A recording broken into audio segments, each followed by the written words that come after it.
দেখতেই পাচ্ছ জুসটা এতই সুন্দর হয়েছে। এবার আমি ঢেলে দিচ্ছি। এই পাচ্ছ অসাধারণ হয়েছে ফ্রুট জুসটা, তেমনি খেতেও দারুণ।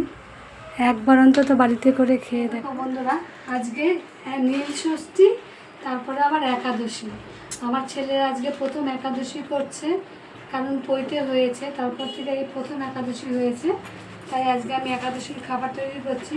তাই এখন আমি আমার ছেলেকে, আমরা সবাই মিলে একটা জুস করবো। এখানে সব রকমের ফল দিয়ে ফ্রুট জুস করব। এখন আমি সেটাই তোমাদের সঙ্গে শেয়ার করছি। এই দেখো, এখানে আমি নিয়ে নিয়েছি তরমুজ, কলা, পেঁপে, আপেল, আর নিয়ে নিয়েছি সন্দেশ। আর এখানে হচ্ছে সুন্দর করে বেদানা ছাড়িয়ে নিয়েছি। এবার আমি এই দিয়ে দিচ্ছি এখানে দুটো কলা, আর দিয়ে দিচ্ছি এখানে একটা আপেল দিয়ে নেব। দেখো, আমি এটাকে ফেটে নিয়েছি। আর দিয়ে দিচ্ছি এখানে আমি দুটো সন্দেশ,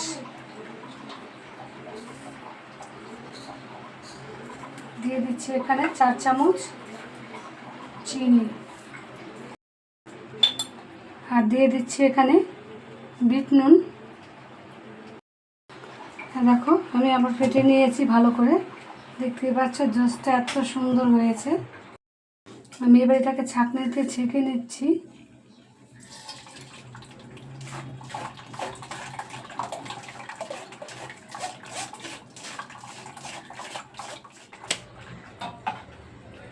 দেখতেই পাচ্ছ জুসটা এতই সুন্দর হয়েছে। এবার আমি ঢেলে দিচ্ছি। এটা 1 গ্লাস খেলে না অনেকক্ষণ পেটটা ভর্তি থাকবে, শরীরটা ঠান্ডা থাকবে। এই রমা, খেয়ে দেখো কেমন হয়েছে জুসটা। খুব সুন্দর হয়েছে। আমার ভিডিওটি যদি তোমাদের ভালো লাগে বন্ধুরা, অবশ্যই লাইক কমেন্ট শেয়ার করে আমার পাশে থেকো। দেখতেই পাচ্ছ অসাধারণ হয়েছে ফ্রুট জুসটা, তেমনি খেতেও দারুণ। একবার অন্তত বাড়িতে করে খেয়ে দেখো।